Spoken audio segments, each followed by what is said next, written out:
Chiropractors, how resilient are you in business? Hi, everybody. Welcome to the KC CHIROpulse Podcast, brought to you by CATS Consultants and Chiro Health USA. We are your hosts today. I'm Dr. Michael Perusich. This is my good friend, Dr. Alex Kallio. Alex, Everybody? resilience, adapting to change, challenges. We face all these crazy things in business, and we have to do something with it. We have to figure out how to manage it. Yeah. Well, that resiliency comes in a lot of different forms within our offices. Oh my gosh, doesn't it? I mean, you can come up with so many factors there. You've got patients that you have to manage. You've got staff where you really need to be resilient and flexible. You've got to interface with the community. You've got all these rules to manage, compliance, potential audits, insurance stuff, changes in healthcare. Whew, the list goes on and on and on. Yeah. Never ending. Yeah. So this topic's kind of a bad piece of meat. The more we chew it, probably the bigger it's going to get. So hang on, everybody. Here we go. So, one of the things that we see a lot of doctors kind of struggle with is financial challenges. And I think that's probably a good place to start because if we don't manage the finances, what happens? We don't get to stay in business.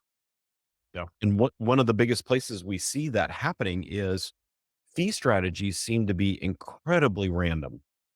We set our fees based on what the guy down the street is doing, or we set them to the reimbursement levels from the insurance company. And so we're leaving money on the table. And we have to really understand how to set a good fee strategy so that we create profit in our clinic. And it doesn't matter if you see it. Some people say, well, I'll just see more patients. But if your cost per patient visit isn't matching your revenue side, then it doesn't matter how many patients you see, you're not making any money. Yeah. And revisiting it occasionally because, you could set it, but if you don't look at it again for 5 years, you've probably spent a bunch of time in there losing revenue as well. So you've got to kind of stay up on that and at least annually probably be going through and taking a peek at those insurance reimbursement rates, or again, looking at that cost per patient visit, which maybe a whole other discussion if you're not doing that or know what that For is. sure. For sure. Taking a look at those at least annually, if not, even quarterly, just to make sure that's all in line. Yeah. And, the other side of the finances is making sure that you're setting some money aside. So if you don't have a good retirement plan, you should get started on one. Simple IRAs are literally simple to set up, and, that can be a great benefit for your staff.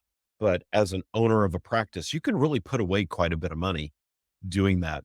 So that's one part, but also saving for the clinic. We always say that you should save about 10 to 15% of your monthly collected revenue just in a good interest bearing account so that you've literally got money for a rainy day. Yeah, absolutely. And, and obviously that's everything that comes in those storms, that's taxes. It's, a piece of equipment breaks. You've got additional staff that you've got to hire or train. There's any of those kind of things that come up. None those never happen at a good time. Never. Yeah, you've got to have some slush fund sitting there in order to weather some of that and absorb that hit. Yep. And you should also have a low interest rate line of credit with your bank. You know what? Lines of credit are great because if you're not using it, it doesn't cost you a dime. It might cost you a $150 renewal fee every year or something. But if you're not using it, it's not costing you. So there are times though in business, I don't care what kind of business you're in, that sometimes your cash flow drops enough that you might need to tap into it for just a short period of time. Or you might have a piece of equipment that breaks down and you don't want to just implode all of your savings to buy a new x-ray machine, for example, but you don't want to finance it either. So, there are times when it's okay to have a little bit of debt. I hear this a lot. I don't want any debt. I don't want any debt. We have to realize there's good debt and there's bad debt. So what's the difference? Well, a 7 or 8% working capital line of credit that doesn't cost you anything if you're not using it, as opposed to a 24% credit card, that one's bad debt. Yep. The first one's not. That's good debt. And you can really leverage yourself pretty darn well.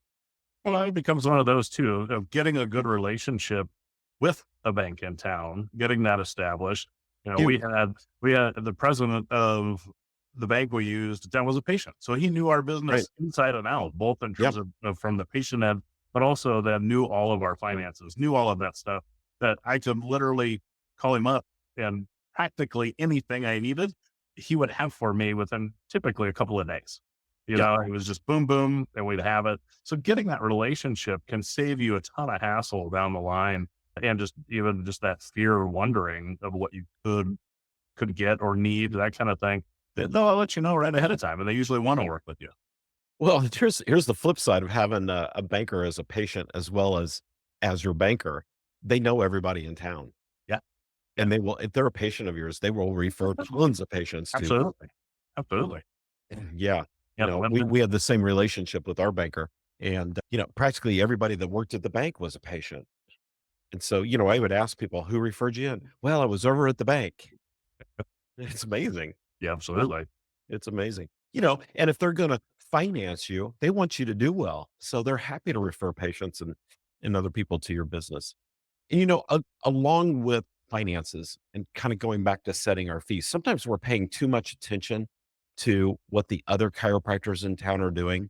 And we see somebody drop their fees down to do a promotion or something. And we think, oh my gosh, I've got to compete. So I'm going to tell you that the Dr. Perusich rule on competing on fees: never compete on the way down. Yep. Never compete on the way down. Force the market up. What you do has incredible value, and you can force the market up. I know we did this in our community. We forced the market to go up instead of down. So be the leader in setting a good, reasonable fee for chiropractic, not a giveaway, not a constant promotion. You don't need to do that. Yeah, skip the 17.99, get the house for it, kind of deal. Yeah. There are times when an injection of new patients is fine into the clinic, but it shouldn't be your usual and customary. Yeah. But in our office, we discovered, years ago when we stopped doing the promo deals like that, our new patients didn't drop. We Yeah. didn't we didn't see a drop in new patients. Yeah, All we we still the same. was an increase in revenue because now we Right. were charging full fee for those things.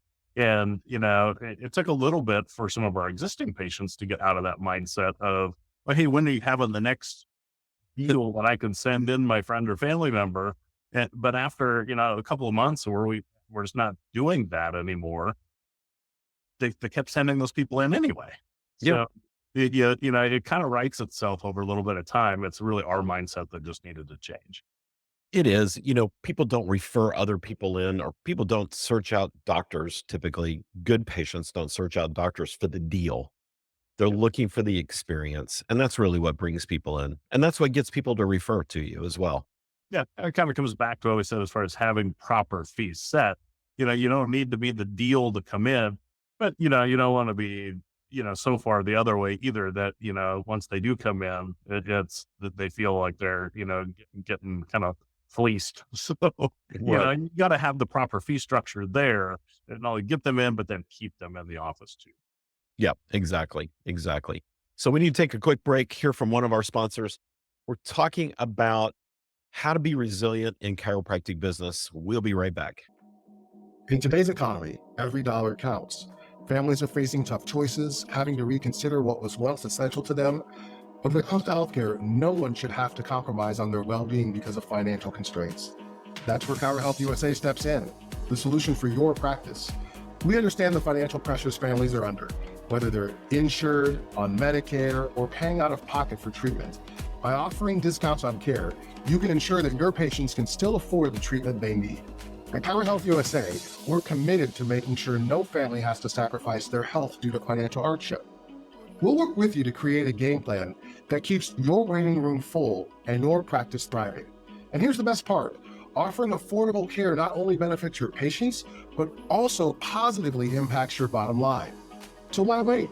Join Chirohealth Health USA today and join the ranks of the most successful practices. Because when you put your patients first, everyone wins. All right, everybody, welcome back to the KC CHIROpulse Podcast. We're talking about creating business resilience and adapting to changes and adapting to challenges that happen in practice. And, we've kind of gone through finances and setting your fees. And if you're having trouble setting your fees, feel free to touch base with us. That's a big thing that we do for clients at CATS Consultants. But, some of the other challenges that we face are, good grief, all the compliance and regulatory stuff. Yeah, there's a few. Yeah, there might Yeah, be just a one or two. couple. Just a couple. And it seems like they're not just changing all the time, but there's just more and more and more layers added in. So anymore, we've got to be really careful about making sure that we're meeting the confines of medical necessity, for example. So we really have to be watching our diagnosis and our treatment cadence, and the CPT coding that we're using, and our diagnosis start date, those kind of things, making sure our diagnosis isn't getting too old, and billing those progress exams along the way, whether you get paid for them or not. That's how the insurance company sees your story of, I'm still proving medical necessity. Yeah, and you've got to jump those hoops while still paying attention to HIPAA, still paying attention to No Surprises Act. You start hitting the gamut of these things, and it's a lot, especially if you're on your own trying to do this. Chances are you're probably only doing maybe a quarter of what you should be keeping an eye on. So that's really where having someone like CAS Consultant things on board to help manage that, point that out, and have those resources available to you. Yeah. Yeah. Sometimes it's just too much to do on your own, especially if you're a heavy insurance based practice. It's a lot to manage, to make sure you're meeting all the compliance issues, all the insurance rules, and those kind of things. Yeah, and not that it takes it off your plate to not do them, but certainly those that have gone more cash based. Yeah, there's a few things that are a little bit less intensive. They're certainly medical necessity in some regard. There, you're not having to prove that so much. So that move toward cash practices a little bit. There's a reason that's kind of hitting a groundswell. Yes, absolutely. That and the fact that reimbursement's going down, down, down. Well, I didn't really notice that. I'm Yeah. sure nobody else Yeah. has anything. There's a new term for third party reimbursement. It's called the lead balloon, or diving without a parachute. I'm not sure which. Walked off the short pier. You're right. It feels like both. Another thing that can help kind of keep resilience in your practice is keeping up with technology. So things like EHR, and I think most of us have EHR, but there's other things like appointment reminder systems and online scheduling and those kind of things. There's way to schedule your marketing out for several months if you plan correctly. You can have it already scheduled and it'll post on its own. Taking advantage of those kind of things is huge for making your practice not only resilient, but much more efficient. Well, and utilizing those systems where you are, what we term advanced multiple scheduling, and getting your scheduled out for weeks Absolutely. and months at a time, where you're kind of bulletproofing against those big up and down, in the schedule, where the traditional chiropractic peaks and valleys of, well, it's July, we're going to have a terrible month because everybody's gone and on vacation and out of school, or the holidays hit, and it's just, we have bad months then. Well, you don't have to. I mean, You yeah, don't have to. pull up and down a little bit, but these don't need to be that roller coaster of schedule times. If you put some things in place, make that practice a little resilient against those kind of times. Here's the funny thing. The traditional down period, and there's about three of them. So, but the big one is Thanksgiving to Valentine's Day. Okay. There's also a couple around when school gets out and when school starts. But I see practices when they plan ahead. I see a lot of practices anymore avoiding those down periods. And some of them are having record weeks in that Thanksgiving to Valentine's Day period. Yeah. So we have one of our best Yeah. collection months ever in December. Yeah. And part of that was just having those systems and procedures in place to ride that through, and not because I don't know. Oh, it's December. We're going to have a bad month. That's just the way it is. Right.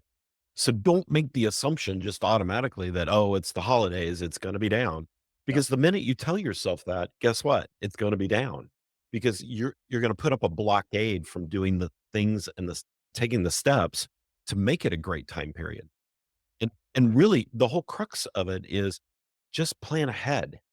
plan ahead. It's not that hard. You know, I kind of mentioned this a minute ago, but I think one of the other things that really makes your practice resilient and adaptable to changes is creating high-end patient loyalty and creating that experience that people want to keep coming back to. And it's not just your chiropractic outcomes. It's way deeper than that. It's how friendly are you and your staff in the office? How much do you know about your patients? What does your clinic look like when they walk in the building? What's Dr. Fox always say? Sight, sound, and smell. You know, how do those three senses, how are you hitting those three when they walk in? You know, does your clinic smell like a locker room, or does it smell like a spa? Those kind of things. Is it clean? Is it picked up? Is it up to date? Have you moved the pictures around in a while? You know, all those things that play into that. What kind of music are you playing? Those are things that help create that great patient experience. Yeah. Well, I think some of that, plays into, not only what you had mentioned, what type of music, but are you playing music, or do you, gone to a local office here now between, I mentioned to it, you guys need something going. It's like a morgue in here. I mean, it is so quiet. It is like, what kind of atmosphere are you giving patients when they come in? And sometimes we get a little store blind to that, we're in it Yep, every day, sure. We do. it's the, I see it every day, so I don't pay any attention to it. The paint's peeling on the wall over there. Right. And you're like, I will get to that, at some Where point. the chair rubs up against it. You kind of get, you don't really notice it anymore because you've been in it every day. But those patients that come in for the first time, it's like a neon sign going off in their face. So, Yeah. you've got to kind of reassess all of those things again, periodically. Just like we talked about with Steve's, you got to take a peek at it fairly frequently. Yeah. And take a walk around your clinic. Go walk in the front door like a patient does. What does it look like? What's it smell like? What's it sound like? You know, can you hear the music? What kind of music are you playing? Is it the right kind of music? You know, what does it look like right outside your front door? Our clinic was kind of behind a shopping center, and a lot of times we had to be out there kind of picking up a little bit just because, it'd be trash blowing around and stuff sometimes. And we had to be really conscious about keeping it clean and picked up. What's it look like when you walk inside? Are the chairs in your lobby, are they all jumbled up, or is the clinic ready for patients? Yeah, and sometimes it's just, it might only be a 5-minute matter, in the morning before you open up. Is there Right. somebody tasked to making sure each room is ready to go? It could be a simple too of, did somebody peek at the room before you took the next patient back to it? Exactly. Did you leave a gown on the table? Did you have, face paper crumpled up on the floor because you missed the trash, before you left? Nobody's Dirty base paper still on the table. yeah. Yeah. I mean, those kind of things that, you want to have tidied up before that next patient comes in. So it's little things that, will add up to a big thing if they keep happening over and over. Yep, that's exactly right. We're going to take another quick break, and then we're going to come back and continue talking about making sure your chiropractic business, chiropractic practice is resilient. We'll be right back. KC Chiropractic Consultants, your partner in chiropractic success. We are dedicated with one-on-one guidance to bring you all your practice management needs. Let's supercharge your practice. Give us a call today. Hi, everybody. Welcome back to the KC CHIROpulse Podcast, brought to you by KC Consultants and Chiro Health USA. Alex, we're talking about keeping it resilient in the practice and managing changes and things. And, I think one of the things that we have to be really resilient to and monitor is ourselves. And what level of self-care and burnout are we headed towards? Because let's face it, I mean, business, the business of chiropractic is, number one, very physical. And number two, we have to manage a lot of little details. So Yeah. You gotta, sorry, jump in. yeah, no, you're fine. Go for it. Yeah, it is. There's just a lot day to day, especially when you're wearing so many hats of the marketing, person, the bill payer, you're managing staff, you've got your patients, you've got your family stuff. There's a lot of different strings getting pulled. And over, your business practice 5, 10, 15, 20 years, we've all hit different points of a little bit of burnout feeling there. So it is. We've got to make sure we're taking time, taking vacations, taking time away, building those things in so that we stay resilient ourselves and that, along with the practice. That's exactly right. So, really focus in on that. And if you have staff, if you have a good office manager, that kind of thing, make sure they're kind of keeping an eye on you. And we always preach this to our members at CATS. We always preach that you should take 4 weeks off of a year. Now, some of you probably just took a big deep breath because, oh my gosh, how can I ever afford to not see patients? That's right. 4 days, let alone 4 weeks. Right, right. So once a quarter, and they don't all have to be big, fancy, expensive travel vacations. I mean, none of them have to be, but just getting away from the clinic for a while. I always took 2 of my weeks every year were vacations at home. It was just an opportunity, excuse me, to just kind of catch up around the house and enjoy my home and my family. And, then I my wife and I would take 2 other weeks off during the year and actually go somewhere and do something. And there's a way you can do this. And we have some great methods for this, but there's some ways you can do this and really never lose a patient visit if you do it right. But again, it goes back to something we just said a few minutes ago. You have to plan ahead. So doctors, look at your calendars right now. Plan out, when am I going to take some time off? Get at least 2 weeks on the calendar so that your staff can book around it and show them or talk to us, and let's figure out ways that we can create strategies in your practice where you don't lose those patient visits while you're gone. And one really simple one that we did was, we took, you know, 4th of July and Christmas weeks, and Yep. we just took both of those weeks. You Yep. already had a day off or more in those weeks anyway. Right. Couple extra on, or look at, some of those times where you're already going to be closed. So you're Yep. missing less time, but you're getting more downtime, Yeah. on it. It can't be, the staff typically really appreciates it because it's usually time they're having to take off or use vacation anyway, and you can kind of really build that in, and staff have, like you said, have time they can plan around for vacations or travel ball or some of those kind of things that are going on.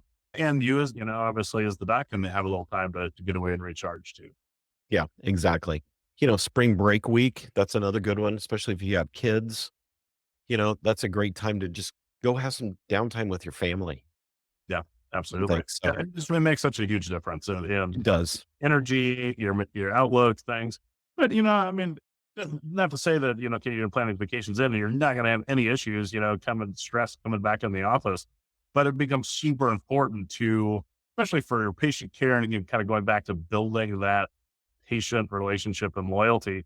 We've got, doctor staff have to be able to hang those issues, your own personal stuff at the door when you're there to see patients. It's got to be about the patients. You've got to keep it about them. So, it's so important to get those time away so that you're minimizing that stress and strain when you're coming in and feeling more energized, ready to tackle those day-to-day issues that come up. Yeah, that's exactly right. And you mentioned staff in there. I think that's another area where you can really maintain your resilience is by training your staff to be a success partner with you. Don't just have staff that all they do are tasks every day and then they go home. Help them build into and develop into true success partners with your practice. There's so many things that they can do to help drive revenue, help drive patient relationships, help drive referrals. All these things help drive efficiency because they're seeing and doing a lot of those things that us as the doctors can't do. So let's give them the authority to be our practice partners, our success partners, and help really drive the clinic to true success. Yeah, I mean, we want those people in the office that, that say, people that know what we don't know, or will do what we don't do. And, put those people, hire those people in your office and have those people in your circle where you can be the doctor, do your Yeah. adjustments, do the things that you have to do, and have other people around you to do the rest of it. Yeah. Dr. Katz used to always say, if somebody can do something 80% or better than you, 80% as well or better than you can, then delegate it to them. Yeah. And I think that's one of the things that sometimes as maybe entrepreneurs, doctors, I'm not sure which it is, maybe it's all the above, we have a hard time delegating. Yeah. We think we have to do it Yeah. all. Yeah. You fall into that mindset of, well, if I want it done right, I've got to do it myself. Well, yeah, certain things maybe, but way too often, I think we think that on Way too many fronts, way too many. Way too many. Yeah, exactly. Exactly. So these are just some of the steps. I mean, we could talk about this all day long, but these are just some of the steps that you can employ to just make your practice more resilient, adapt to changes. And I'm going to add one more thing in here, just real quick. Make sure that you're innovating because the healthcare world is constantly changing. I don't know if you've looked outside lately, but in the last 5, 6 years, it's changed dramatically and it's not going to stop. That's just the future of what we do. So you've got to be ready for these changes. We're seeing changes in insurance reimbursement and these kind of things. So make sure that you're staying on top of things. And if you need a good coach to help you stay on top of things and help you adapt, help you see the future changes coming down the pike so you can have the right strategies in place, give us a call at Katz Consultants or check us out on our website at katzconsultants.com and see all the great things that we're doing for our clients out there. We're helping doctors really build successful practices. Alex, anything to add? I think the big thing is, we started off this podcast talking about the planning, just make sure it's a little bit of planning, we can really bulletproof our practices on a lot of these fronts. But it takes a little legwork up front, but that is time well spent. So, again, you need help, you need a kickstart with it, let us know.